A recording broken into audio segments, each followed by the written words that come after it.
वन्दे मातरम् वन्दे मातरम्।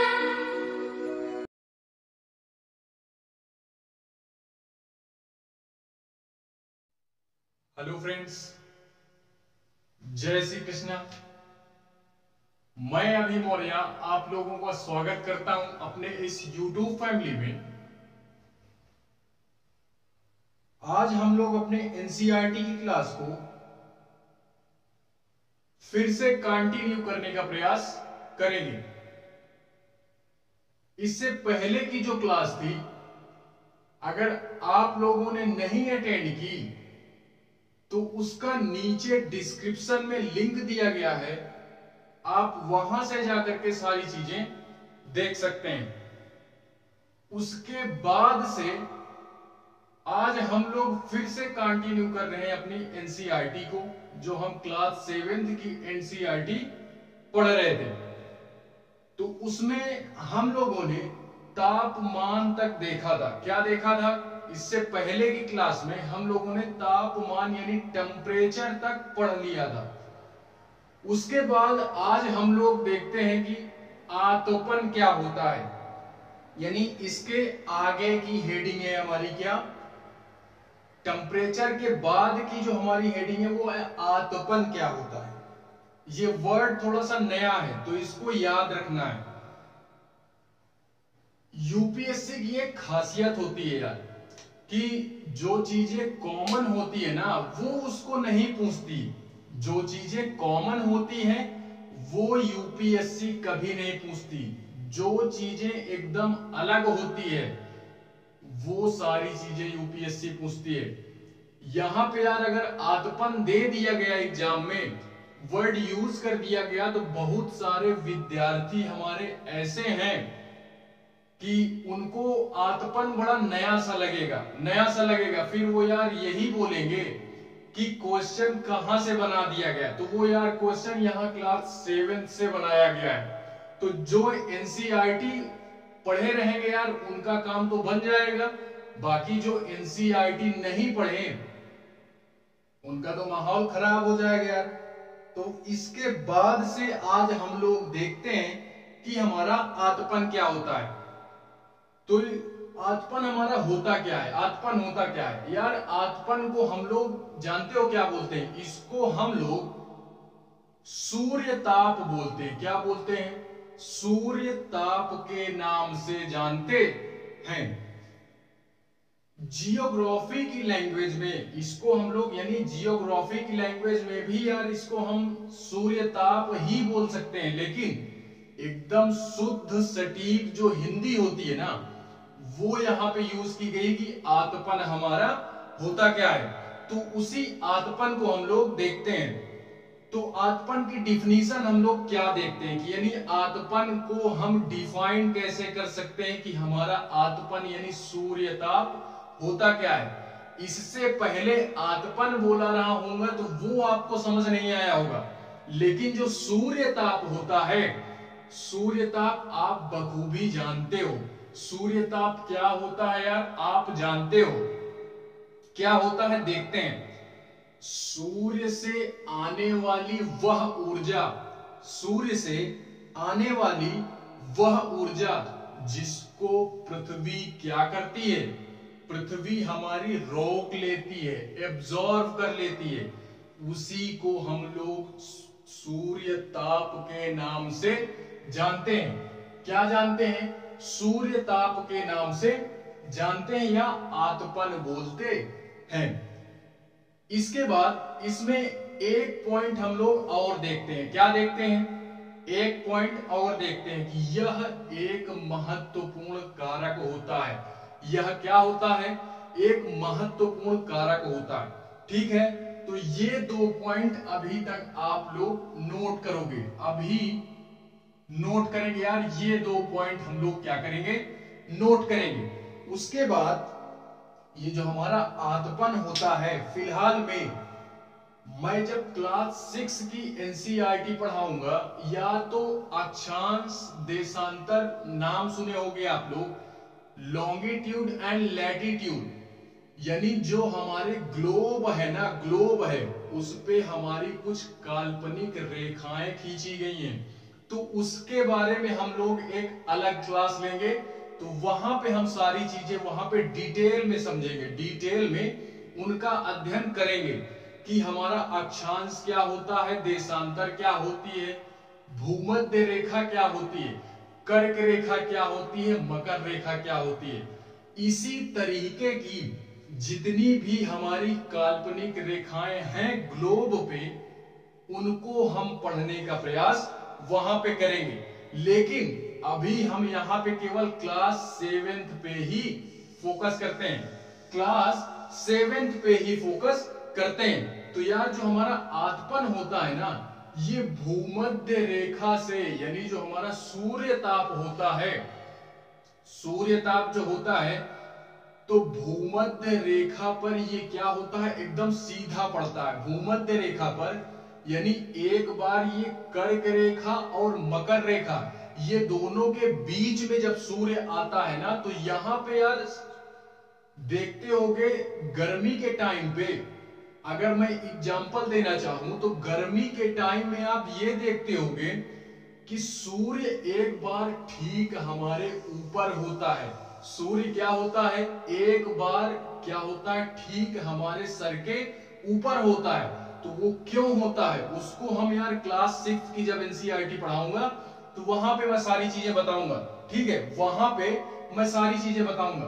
फिलहाल में ये जो हमारी आतपन होती है, इसकी मात्रा यानी सूर्य ताप की मात्रा भूमध्य रेखा के क्या होती है, भूमध्य रेखा से, भूमध्य रेखा पर बहुत डायरेक्टली पड़ती है। लेकिन जब हम भूमध्य रेखा से ऊपर जाते हैं यानी ध्रुवों की तरफ, चाहे हम उत्तरी ध्रुव में जाएं या दक्षिणी ध्रुव में जाएं, जब ध्रुवों की तरफ जाते हैं ना, तो सूर्य की किरणें जो होती हैं, सूर्य की जो रेज होती हैं, वो क्या होती हैं, तिरछी पड़ने लगती हैं, तिरछी पड़ने लगती हैं। अब आप ऐसे समझ सकते हो कि समझ लो एक बॉल है, क्या है, बॉल है। उस बॉल पे उसको आप क्या करो कि मतलब एक बड़ी सी बॉल लो, वो हमारा समझ लो क्या हो गई, हमारी पृथ्वी हो गई। ठीक है, उस पे आप टॉर्च मारो, क्या मारो, टॉर्च मारो। टॉर्च ये मारोगे, जब टॉर्च मारोगे तो बीचों बीच में क्या होगी, बीचों बीच में एकदम जो हमारा फोकस होगा वो बीचों बीच में जाएगा। ठीक है, बीचों बीच से जब टॉर्च मारोगे यार, तो फोकस हमारा बीच में जाएगा, और जो हमारे ध्रुव होंगे यानी ऊपर का सिरा और नीचे का सिरा, वहां पे रोशनी हमारी कम पड़ेगी। क्या होगी, रोशनी हमारी कम पड़ेगी। उसी तरह ये हमारा जो सूर्य है, ये पृथ्वी पे ध्रुवों की तरफ हम जाते हैं, ध्रुवों की तरफ जब जाते हैं तो वहां पे इसकी रोशनी जो होती है, जो ताप होता है ना, ताप जो होता है वो थोड़ा सा कम पड़ने लगता है। इसी वजह से क्या होता है कि जो हमारा मतलब ध्रुव होते हैं वो हमेशा के हमेशा, हमेशा के हमेशा बर्फ से ढके होते हैं। बर्फ से क्या होते हैं, ढके होते हैं। वहां पर किसी भी प्रकार का जीव जंतु या मनुष्य नहीं पाए जाते। इसी कारणवश, क्यों, क्योंकि वहां पे यार सूर्य ताप ज्यादा पड़ता नहीं है, तो वहां हमारी ठंड बहुत है। वहां क्या है, ठंड बहुत है। तो इसी कारणवश वहां पे किसी भी प्रकार का कोई जीव नहीं पाया जाता। तो ये फैक्ट आप लोग याद रखोगे, ये फैक्ट आप लोग याद रखोगे। ठीक है, तो आतपन में यानी सूर्य ताप में आप इतनी बातें याद रखोगे जो अभी मैंने बोली। फिलहाल में ये 3 पॉइंट, ठीक है, 3 पॉइंट याद रखेंगे।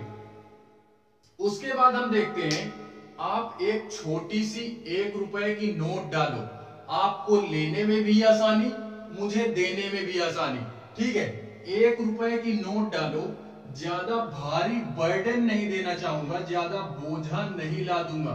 ठीक है, 1 रुपए की नोट हल्की होती है, तो आप आराम से रख सकते हो उसको।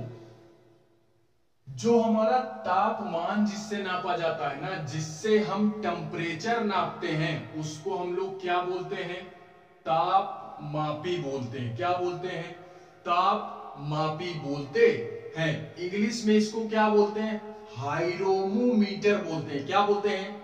हाइरोमोमीटर बोलते हैं। उसके बाद जो हमारा क्या होता है, वायु की दाब को जो नापता है, वायु की दाब को जो नापता है हमारा, उसको हम लोग वायु दाब के नाम से जानते हैं। यानी वायु दाब को जो हमारा मापता है, जो हमारी मशीन होती है वायु दाब को मापने के लिए, उसको हम लोग वायु दाबी बोलते हैं, वायु दाब मापी बोलते हैं, वायु दाब मापी बोलते हैं।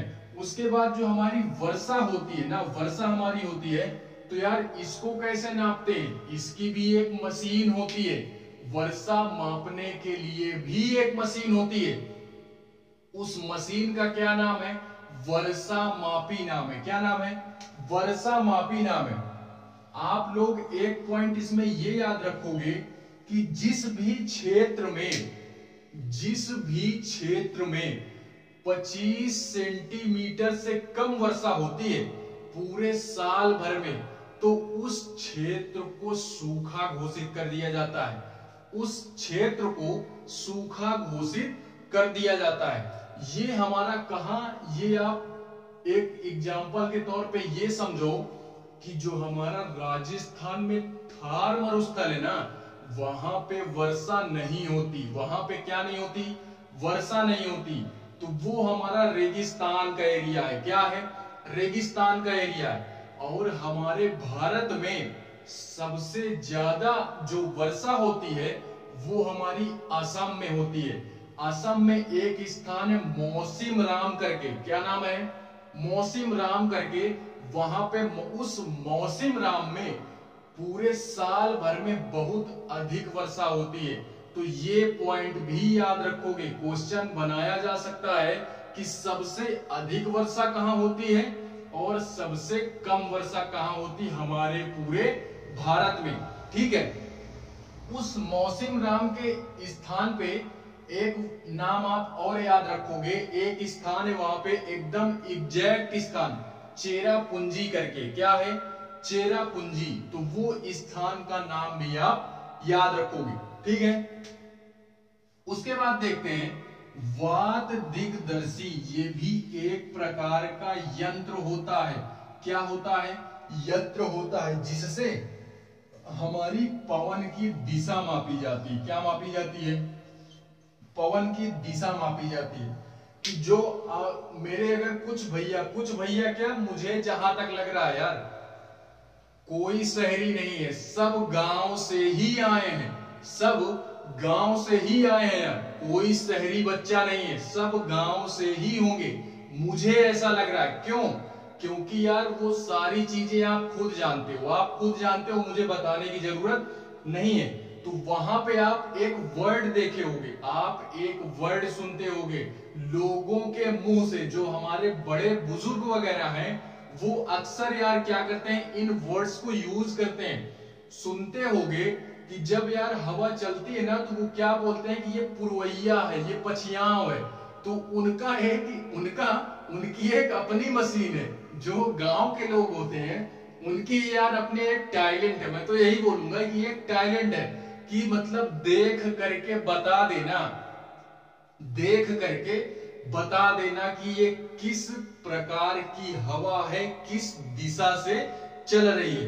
लेकिन फिलहाल में साइंटिस्टों ने हमारी इसके लिए भी एक यंत्र का प्रयोग किया जिसको हम लोग वात दिग्दर्शी के नाम से जानते हैं। वात दिग्दर्शी के नाम से जानते हैं। तो इस 1 रुपए की नोट में आप ये 4 चीजें याद रखोगे कि तापमान किससे नापते हैं, वायु दाब किससे नापते हैं, वर्षा किससे मापते हैं, और पवन की दिशा कैसे मापते हैं। ठीक है।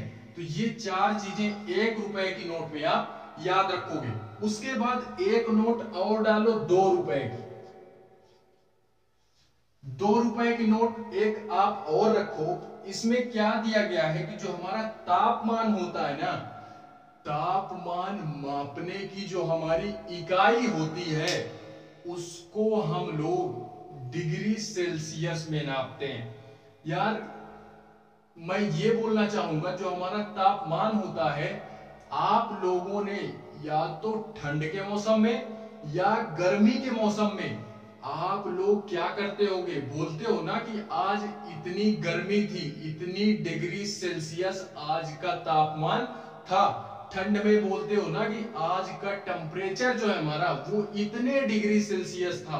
तो वो हमारा क्या होता है, डिग्री सेल्सियस जो वर्ड यूज किया जाता है वो तापमान मापने के लिए ही होता है। ठीक है, तापमान मापने के लिए ही होता है, या तापमान मापने की हमारी इकाई क्या होती है, डिग्री सेल्सियस होती है।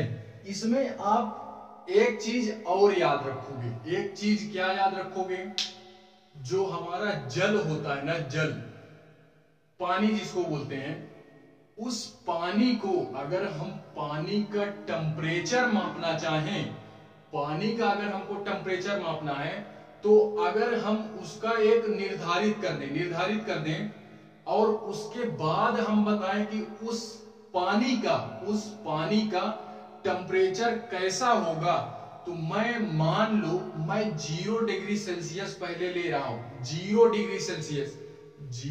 डिग्री सेल्सियस पे पानी क्या होता है, जमता है, यानी बर्फ बनता है। 0 डिग्री सेल्सियस पे पानी जमता है। और जो हमारा 100 डिग्री सेल्सियस होता है ना, 100 डिग्री सेल्सियस पे पानी हमारा उबलता है। क्या होता है, 100 डिग्री सेल्सियस पे पानी उबलता है। ठीक है, तो ये 2 पॉइंट आप लोग इसमें याद रखोगे। ये 2 रुपए की नोट हो गई, 2 रुपए की नोट में आप ये 2 पॉइंट याद रखोगे। ठीक है, 2 पॉइंट आप ये याद रखोगे।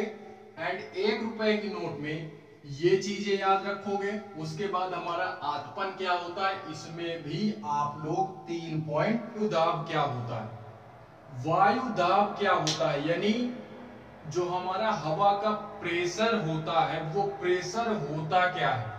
ठीक है, वायु दाब हमारा होता क्या है, तो पृथ्वी की सतह पर, ध्यान से सुनना यार, मेरी बातों को पकड़ना है। बोर्ड पे जो लिखा जा रहा है उस पे ध्यान नहीं देना, मेरी बातों को पकड़ना है। पृथ्वी पर जो हमारा वायु है, पृथ्वी पर जो वायु है उसके द्वारा लगाया गया भार, यानी वायु के भार के द्वारा, वायु के भार के द्वारा जो हमारा दाब लगाया जाता है ना, उसी को वायु दाब के नाम से जानते हैं, उसी को वायु दाब के नाम से जानते हैं। ठीक है, तो ये हमारी वायु दाब की एक डिफिनीशन टाइप हो गई। क्या हो गई, डिफिनीशन हो गई। उसके बाद दूसरा पॉइंट है हमारा, वायुमंडल की, वायुमंडल में ऊपर की ओर जाने पर, वायुमंडल में, वायुमंडल क्या होता है ये मैंने इसके पहले की क्लास में बताया था। वायुमंडल क्या होते हैं, कितने प्रकार की इसकी लेयर होती है, ये मैंने इसके पहले की क्लास में बताया था। अगर उस क्लास को आप लोगों ने नहीं अटेंड किया तो उसका लिंक नीचे डिस्क्रिप्शन में है, वहां से आप उस क्लास को अटेंड कर सकते हैं। उसके बाद आप इस क्लास को देखोगे तो ज्यादा समझ में आएगा। वैसे यार समझ में तो आएगा ही, आएगा नहीं तो जाएगा कहां। ठीक है, मेरे साथ बने रहोगे यार तो हर एक चीज बताऊंगा, लेकिन हाँ शुरुआत से क्लास करोगे तो आप खुद महसूस करोगे, शुरुआत से क्लास करोगे तो आप वो खुद महसूस करोगे। ठीक है, जो हमारा वायु का दाब होता है, जब हम वायुमंडल में, ये मैंने कल भी बताया था, वायुमंडल में जब हम ऊपर की ओर जाते हैं ना, ऊपर की ओर जैसे जैसे जाते हैं तो हमारा वायु दाब क्या होता है, तेजी से गिरने लगता है, यानी हमारा वायु दाब खत्म हो जाता है धीरे धीरे। जैसे जैसे हम ऊपर जाते हैं वायु का दाब खत्म हो जाता है। इसी कारणवश अगर आप अंतरिक्ष में जाते हो, इसी कारणवश जो लोग हमारे जैसे नासा वगैरह हो गए, इसरो वगैरह हो गए, उनका यार देखते होगे जो अंतरिक्ष में जाते हैं ना ऊपर, उनका अपना एक यूनिफॉर्म होता है। बिना उस यूनिफॉर्म के वो लोग नहीं जाते हैं। क्यों? क्योंकि यार उसमें एयर होती है, सारा सिस्टम वो ले करके जाते हैं। अगर बिना उस यूनिफॉर्म के जाए ना, तो यार वो ऊपर ही उड़ते चले जाएंगे। जब तक जान रहेगी तब तक तो उनको पता चलेगा कि हम कहां जा रहे हैं। जान नहीं रह जाएगी फिर भी उनका शरीर ऊपर ही उड़ता चला जाएगा। वो कहां जाएगा यार, ये कोई नहीं जान सकता है, समझ लो। क्योंकि जो हमारा अंतरिक्ष है, जो हमारा ब्रह्मांड है ना, इसकी गहराई, एक तरीके से मैं इसको गहराई ही बोलूंगा, इसकी गहराई आज तक किसी ने नहीं मापी। हमारा ब्रह्मांड बहुत बड़ा है। ये जिस ग्रह में हम लोग रह रहे हैं, मेरे हिसाब से मेरा तो यही मानना है कि यार जैसे हम लोग यहां रह रहे हैं ना, एक दुनिया और चल रही होगी ऐसी, इसी टाइम पे दुनिया हमारी कहीं ना कहीं चल रही होगी, ये मेरा मानना है। क्यों? क्योंकि यार ये एक ग्रह है, ये एक ग्रह है। एक ग्रह में जो हमारे सौर मंडल वगैरह होते हैं, सौर मंडल वगैरह होते हैं, आकाश गंगाएं होती हैं, लाखों, पहली बात तो ग्रह से मिलकर के सौर मंडल बनता है। सौर मंडलों से मिलकर के उल्का पिंड जितनी सारी चीजें आती हैं, तारे वगैरह सारे मिलकर के लाखों करोड़ों की तादाद में जो हमारे तारे हमको दिखते हैं ना, इनके मिलने पे एक आकाश गंगा का निर्माण होता है। और इस तरीके की, जिसको हम लोग गैलेक्सी बोलते हैं, ठीक है, गैलेक्सी बोलते हैं, इसी तरीके की लाखों करोड़ों आकाश गंगाएं मिल करके एक पूरे ब्रह्मांड का निर्माण करती हैं, एक पूरे ब्रह्मांड का निर्माण करती हैं। तो यार हम लोग तो ये पूरे एक गैलेक्सी में आ गए, एक गैलेक्सी में आ गए। सोचो, जब बोला गया है कि लाखों करोड़ों गैलेक्सियां हैं हमारे ब्रह्मांड में, तो इसका मतलब कहीं ना कहीं दुनिया चल रही है। इसका मतलब कहीं ना कहीं दुनिया चल रही है यार, ठीक है। तो यही है प्रभु की माया। आप इसको जानो, कुछ बहुत अध्यात्म ज्ञान भी लो, तभी जान पाओगे, वरना यार ये सारी चीजें नहीं जान पाओगे, सब आपके ऊपर से जाएंगी, ठीक है। फिर भी क्लास 6 की जब मैं पढ़ाऊंगा, क्लास 6 की एनसीईआरटी जब पढ़ाऊंगा, तो वहां पे मैं सारी चीजें बताऊंगा, ठीक है। वहां पे सारी चीजें मैं बताऊंगा कि ब्रह्मांड वगैरह क्या होता है।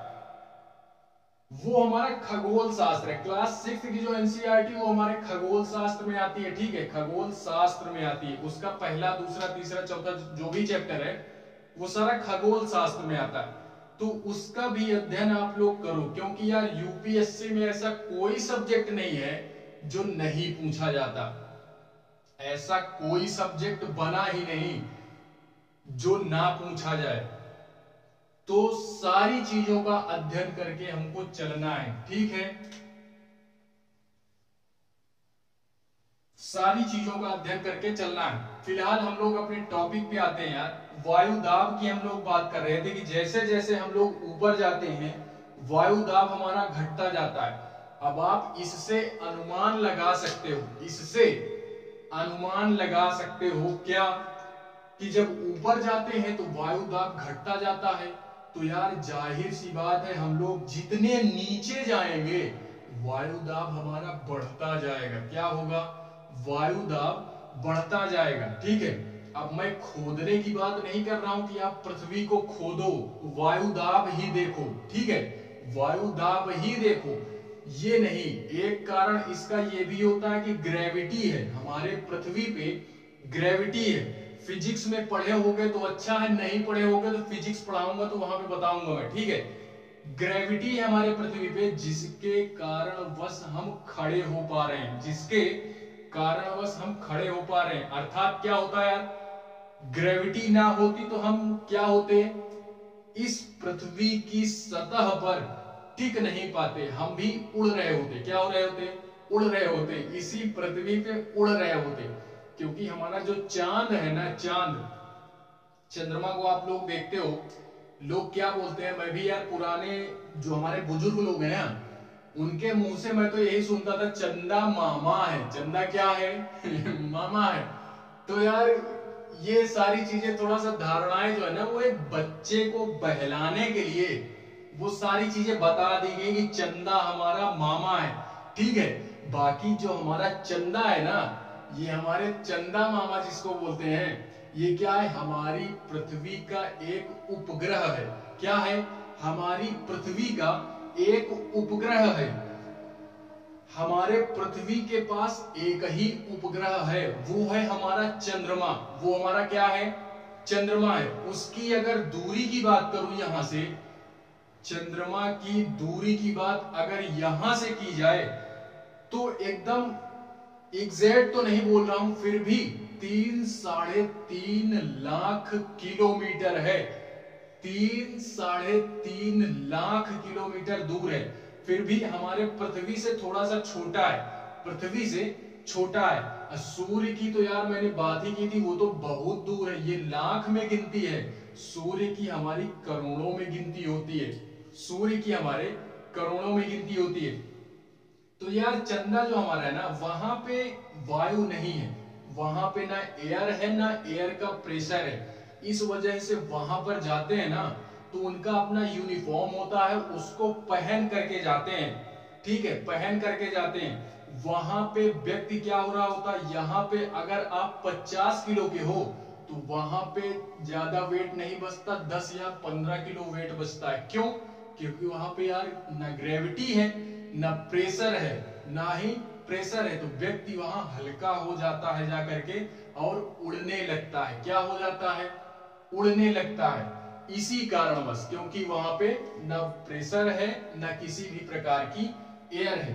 ठीक है, देखते हैं समुद्र स्तर पर, जो हमारा समुद्र होती है ना, समुद्र, इसके स्तर की बात करें, समुद्र का जो हमारा नीचे का एकदम जो पॉइंट होता है, जहां पे हमारी सतह होती है, वहां पे हमारा वायु का प्रेशर बहुत ज्यादा होता है। वायु का प्रेशर बहुत ज्यादा होता है। क्यों? इसका भी एक एग्जांपल देता हूं, एग्जांपल से समझो आप लोग कि यार जैसे आप लोग कभी किए होगे तो अच्छा है, नहीं किए होगे तो करके देखना, नहीं किए होगे तो करके देखना। ठीक है, आप पानी में एक पत्थर फेंक करके देखो, पानी में ऊपर से एक पत्थर नीचे फेंक करके देखो। देखो आप फेंकोगे तो तेजी में फेंकोगे, जब तक वो पानी में नहीं गिरता तब तक तो उसका क्या होता है, तब तक उसकी स्पीड बहुत ज्यादा होती है। लेकिन जैसे ही वो पानी में गिरता है और नीचे जाता है ना, वो धीरे धीरे जाने लगता है। क्यों? क्योंकि यार नीचे से हमारा वायु का प्रेशर लग रहा है, तो वो रोकती है उसको। वो क्या करती है? रोकती है, वो रोकती है उसको। तो इसी कारणवश जो हमारा पत्थर होता है ना, वो स्लोली स्लोली नीचे जाता है, स्लोली स्लोली नीचे जाता है। इसी कारणवश, क्यों? क्योंकि यार वहां पे दाब होता है, तो उसका फोर्स नीचे से लग रहा है और ऊपर से भी फोर्स लगाया जा रहा है। तो वो दोनों फोर्स जब मिलते हैं यार, तो स्लोली स्लोली नीचे जाता है। ठीक है, इसी कारणवश हमारे जो समुद्र का स्तर होता है, वहां पे वायु दाब क्या होता है, यानी एयर का जो प्रेशर होता है, वो क्या होता है? बहुत ही अधिक होता है। अधिक वायु दाब वाले क्षेत्र में वायु गर्म होकर के ऊपर उठती है। यानी जहां पे तापमान ज्यादा होगा, तो वो यार आप भी जानते हो कि तापमान अगर ज्यादा होगा तो पानी इवोपरेट होगा। इवोपरेट का मतलब भाप बन करके उड़ जाएगा। ठीक है, देखते होगे कहीं कहीं किन्हीं किन्हीं स्थानों पर, पहले आप उस जगह पर गए होगे तो क्या होता है कि उस जगह पर तालाब रहता है, लेकिन गर्मियों के मौसम में अक्सर तालाब सूख जाते हैं। क्यों? क्योंकि जो पानी होता है ना, वो सब इवोपरेट हो जाता है। क्या हो जाता है? सब भाप बन करके उड़ जाता है। और वही पानी ऊपर जाता है ना, इवोपरेट होकर के वो बादल का निर्माण करता है, वो ऊपर जाकर के बादल का निर्माण करता है। और जब बादल बनते हैं, बादल जब बनते हैं तो वहां पे पानी ठंडा हो जाता है, और पानी जब ठंडा होता है ना, तो बादल जो होता है वो क्या करता है कि इस पानी के भार को संभाल नहीं पाता, इस पानी के भार को संभाल नहीं पाता, तो वही वर्षा के रूप में फिर से नीचे आता है, और फिर से इवोपरेट होता है, फिर से ऊपर जाता है, फिर से ठंडा होता है, फिर से नीचे आता है। तो ये प्रक्रिया चलती रहती है, ये प्रक्रिया चलती रहती है। तो ऐसे हमारी ये क्या होती है, वर्षा होती है। क्या होती है, वर्षा होती है। तो फिलहाल वो वाटर साइकिल की बात थी, वो वाटर साइकिल की बात थी, ठीक है। यह निम्न दाब वाला क्षेत्र बनाता है, निम्न दाब वाला क्षेत्र बनाता है, ठीक है। निम्न दाब बादल युक्त आकाश एवं नम मौसम के साथ जुड़ा होता है, ठीक है। ये सारे पॉइंट आप याद रखेंगे, पहला, दूसरा, तीसरा, चौथा एंड पांचवा, ठीक है। उसके बाद छठा देखते हैं। छठा, वायु सदैव उच्च दाब से निम्न दाब की ओर या क्षेत्र की ओर गमन करती है, यानी वायु जो होती है उच्च दाब से निम्न दाब की ओर गमन करती है। सातवां, कम तापमान वाले क्षेत्र में, कम तापमान वाले क्षेत्र की वायु ठंडी होती है। जहां का तापमान कम होता है ना, वहां की जो वायु होती है वो भी ठंडी होती है। उसके बाद आठवां पॉइंट, भारी वायु निमज्जित होकर के उच्च दाब क्षेत्र बनाती है। क्या बनाती है, उच्च दाब क्षेत्र बनाती है। नौवां पॉइंट, उच्च दाब के कारण, उच्च दाब के कारण यह स्पष्ट हो जाता है, यानी हमारा उच्च दाब जब होता है ना, उच्च दाब यानी दबाव ज्यादा होना, दबाव ज्यादा होना, यही उच्च दाब का मतलब है, ठीक है। तो हमारा आकाश जो होता है ना, वो एकदम साफ होता है, साफ होता है, ठीक है। इसी कारणवश हमारे आकाश क्या होता है, साफ दिखाई देता है। हम लोग आकाश को क्या कर सकते हैं, देख सकते हैं, एंड क्या कर सकते हैं वो आप जानते हो, ठीक है। स्वच्छ आकाश हमको क्या होता है, दिखाई देता है। ये चीज यार अभी मैंने बता ही दी कि चांद पर हमारे क्या नहीं है, वायुदाब नहीं है, चांद पर हमारे वायुदाब नहीं है। तो इतने सारे पॉइंट आप लोग वायुदाब में याद रखोगे, इतने सारे पॉइंट्स आप लोग वायुदाब में याद रखोगे। एक बात ये बोलना चाहूंगा, आप लोग मेरी बात पे फोकस करो। पवन हमारी क्या होती है, हम लोगों ने यार सारी चीजें देख ली। ये फिलहाल में यार हमारा क्या है, लास्ट टॉपिक है, ठीक है, लास्ट टॉपिक है। इसके बाद एक और टॉपिक है, उसके बाद ये हमारा चैप्टर यहाँ पे एंड हो जाएगा, ठीक है।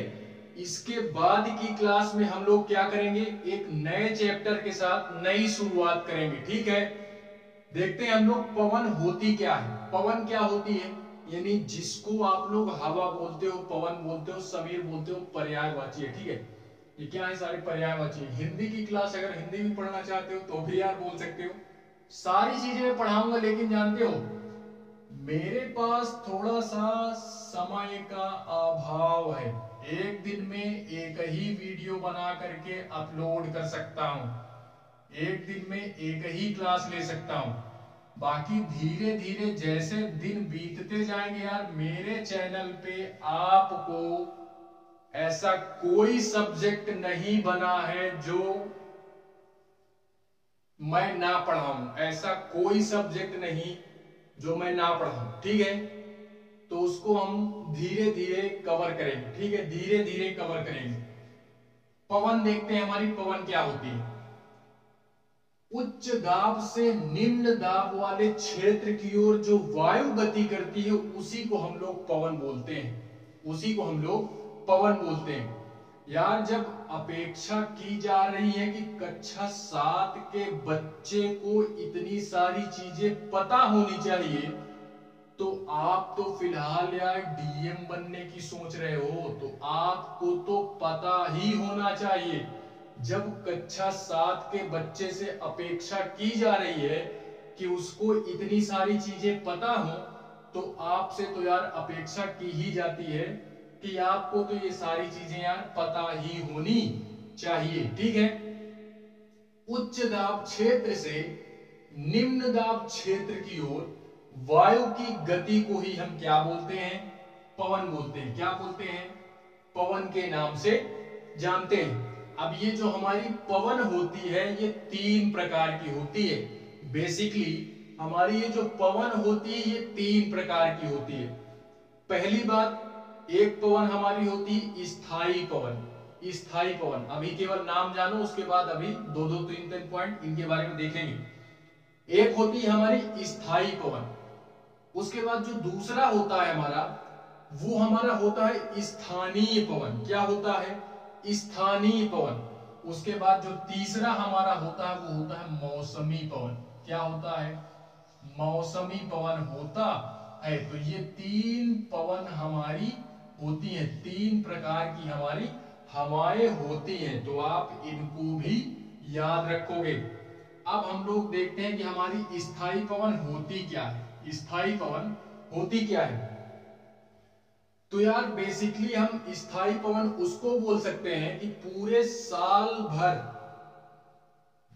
जो हमारी हवा चलती है ना, पूरे साल भर जो हमारी हवा चलती है एक ही प्रकार से, ना वो बदले, कुछ भी ना हो, उसमें किसी भी प्रकार का कोई चेंजमेंट नहीं होता, वो पूरे साल भर लगातार उसी तरीके चलती है, उसी को हम लोग स्थायी पवन बोलते हैं। क्या बोलते हैं? उसी को ही हम लोग स्थायी पवन के नाम से जानते हैं।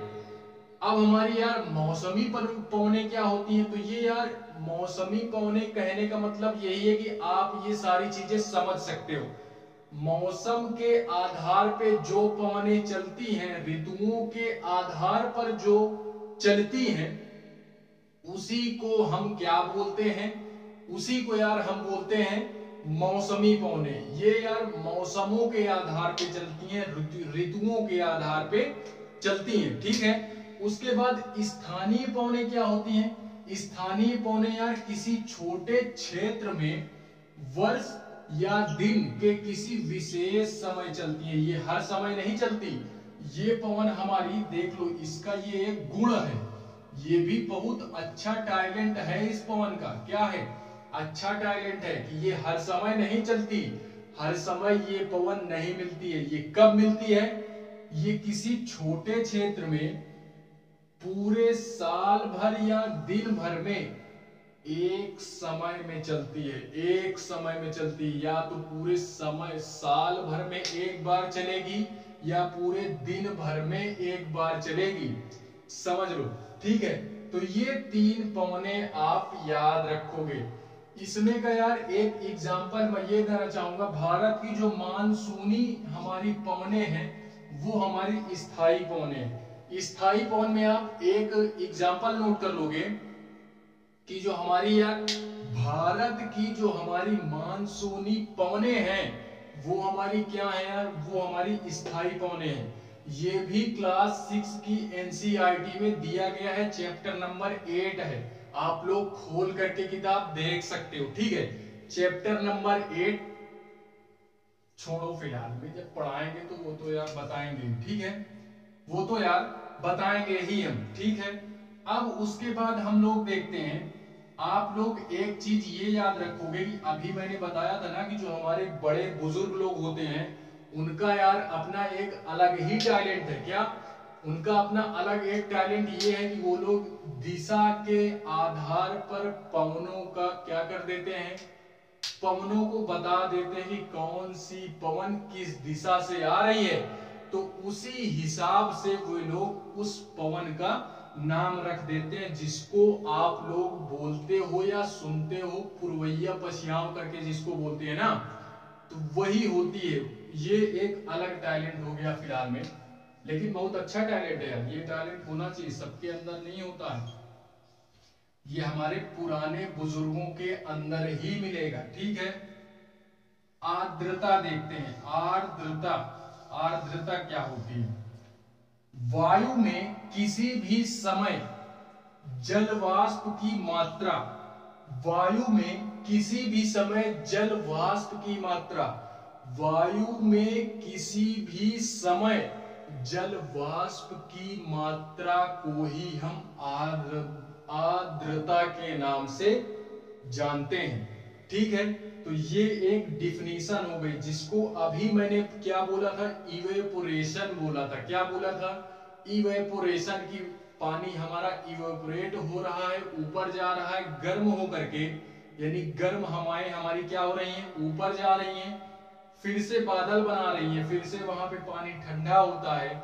जब वहां पे भार नहीं संभलता तो वो सारी चीजें फिर से वर्षा के रूप में पृथ्वी पे आती हैं। ठीक है, उसके बाद जब वायु में जल वाष्प की मात्रा अत्यधिक हो जाती है ना, तो उसे ही हम लोग आर्द्र दिन के नाम से जानते हैं। क्या बोलते हैं?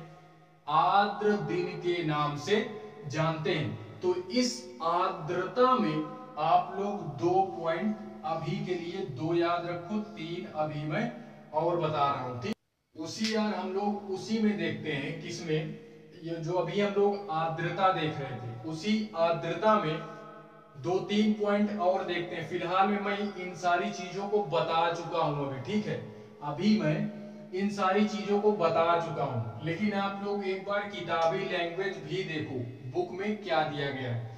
जल वाष्प संघनित होकर के जल वाष्प बनाती है।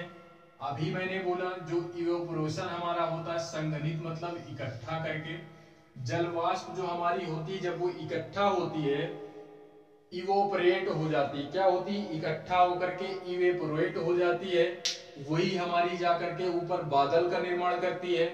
जब वो वहां पे ठंडा होता है और भार संभाला नहीं जाता बादल का, तो वही यार वर्षा के रूप में नीचे आता है। ठीक है, तो ये प्रक्रिया हमारी चलती रहती है।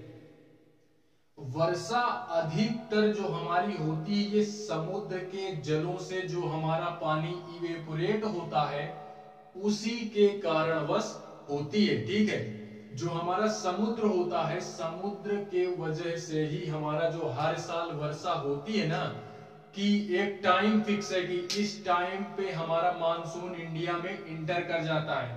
तो वो यार हमारा फिक्स इसी वजह से है कि जो हमारा क्या बोलते हैं समुद्र वगैरह है, वहां से पानी इवेपोरेट होता है।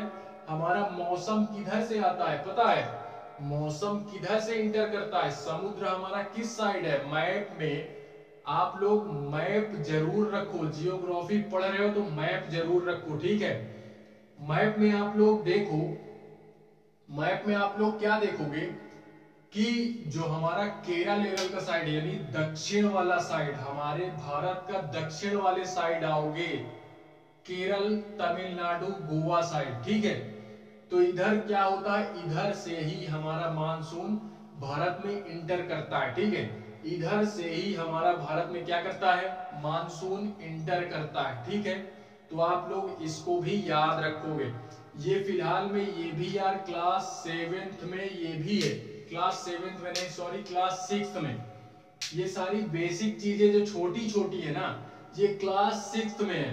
तो वो मुझे अब पता चल रहा है कि यार वो सारी चीजें पढ़ानी चाहिए, तो मुझे स्टार्टिंग वहीं से करनी चाहिए थी। ठीक है, लेकिन फिलहाल मैंने कुछ कारणवश उसको छोड़ दिया, लेकिन अब मैं उसको पढ़ाऊंगा, अब उसको पढ़ाऊंगा। इसके बाद हम लोग जैसे ही ये खत्म होता है क्लास 7, उसके बाद क्लास 6 ही हम लोग पढ़ेंगे, उसके बाद फिर क्लास 8 पढ़ेंगे। ठीक है, क्लास 6 के बाद क्लास 8 पढ़ेंगे। तो ये सारी चीजें मैं बता चुका हूं यार कि जब जल बूंद इतनी भारी हो जाती है तो वो वायु के तौर पे फिर से नीचे आती है, वही क्या होता है, वर्षण कहलाता है। वही हमारा क्या कहलाता है, वर्षण कहलाता है। पृथ्वी पर जल के रूप में गिरने वाला वर्षण कहलाता है। पृथ्वी पे जो जल गिरता है उसी को हम लोग वर्षा बोलते हैं। ज्यादातर भौम जल, भूमि का जो जल होता है वर्षा जल से ही प्राप्त होता है। भूमि में ज्यादातर जो जल हमारा पृथ्वी पर पाया जाता है वो वर्षा के कारण ही पाया जाता है। ठीक है, तो ये फैक्ट भी आप लोग नोट करोगे। पौधे जो हमारे होते हैं वो जल संरक्षण में मदद करते हैं। पौधे हमारे जल संरक्षण में मदद करते हैं। वर्षा हमारी 3 प्रकार की होती है, संवहनी वर्षा, पर्वतीय मौसम, पर्वतीय वर्षा, चक्रवाती वर्षा। इनको हम लोग आगे पढ़ेंगे नेक्स्ट क्लास में, हम इसको डिटेल में पढ़ेंगे नेक्स्ट क्लास में, यानी क्लास 8th में, क्लास 8th में या 9th में हम लोग इसको डिटेल में पढ़ेंगे। ठीक है, ये अभी क्लास 7th है तो बेसिक सारी चीजें हैं। तो आई होप यार इतनी सारी चीजें आप लोगों को समझ में आई होगी। आज से हमारा ये चैप्टर यहां से क्या होता है, एंड होता है। नेक्स्ट क्लास में हम लोग मिलते हैं नए चैप्टर के साथ। अगर आप लोगों को ये सारी चीजें समझ में आई यार तो मेरे चैनल को सब्सक्राइब करें, लाइक करें, शेयर करें एंड कमेंट करें। जो भी आपकी क्वेरीज हैं, किसी भी प्रकार की जो क्वेरीज है वो आप यार कभी भी पूछ सकते हो। ठीक है, कमेंट बॉक्स में पूछ सकते हो। और हाँ, इस वीडियो को ज्यादा से ज्यादा शेयर करें एंड सब्सक्राइब करें। ठीक है, तब तक के लिए